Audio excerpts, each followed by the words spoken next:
Денови и часови не делат до стартот на Европското фудбалско првенство. Ќе го отворат Италија и Турција на Олимпискиот стадион во Рим.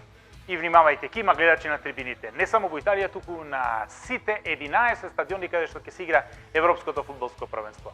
Некаде 30, некаде 50% од капацитетот, а веруваме во јули кога ќе дојдат завршните надпревари на Вембли и пред полн стадион.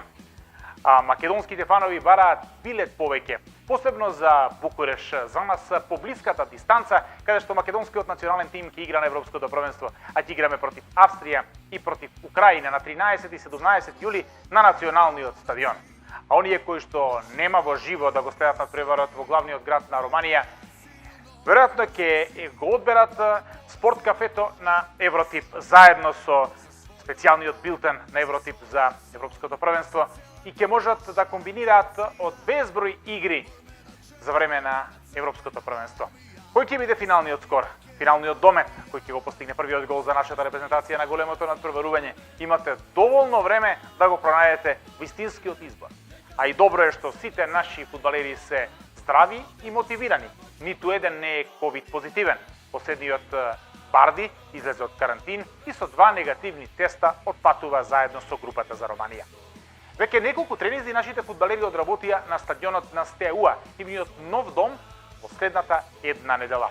Одржани се и првите пресконференции, некои од нашите фудбалери веќе треперат за дебито. Еве ги нивните импресии пред мечот во недела против Австрија.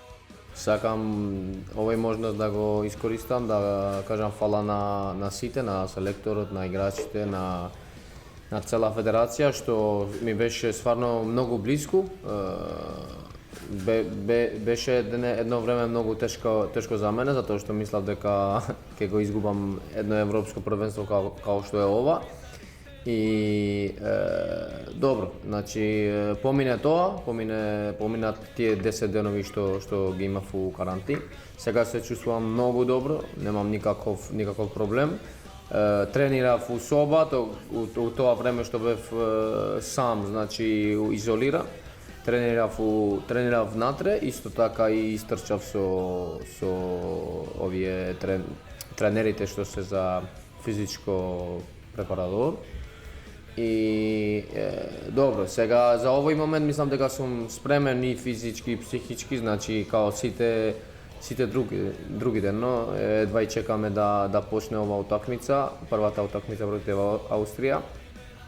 Спремен сум, мислам дека на вакви утакмици секој ги чека 100% и ништо, само да тренираме овие денови што ми следат и мене персонално и да даваме све. Прво поздрав до сите новинари, поздрав од Букурешт.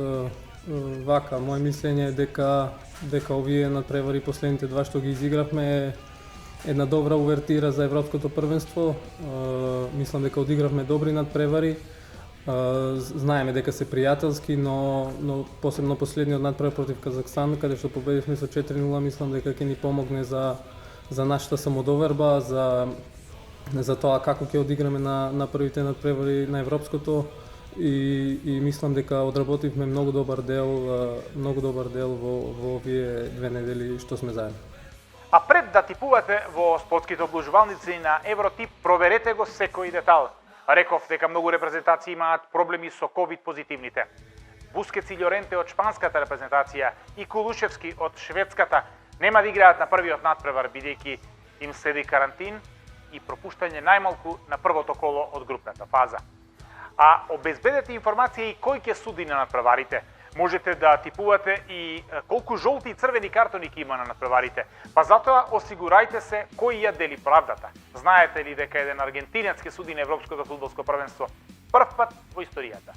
УЕФА и Конмебол направија соработка и разменија судии, па така Хил Морено од Шпанија ќе суди на Копа Америка, а Руколини од Аргентина ќе води надпревари од Европското фудбалско првенство. Можеби токму оние на македонската фудбалска репрезентација.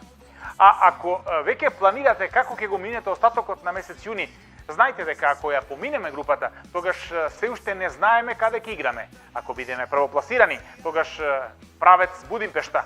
Ако сме втори, тогаш во Лондон, А ако бидеме некоја од 4 најдобро третопласирани репрезентации која ќе го продолжи турнирот, тогаш се враќаме назад во Букуреш.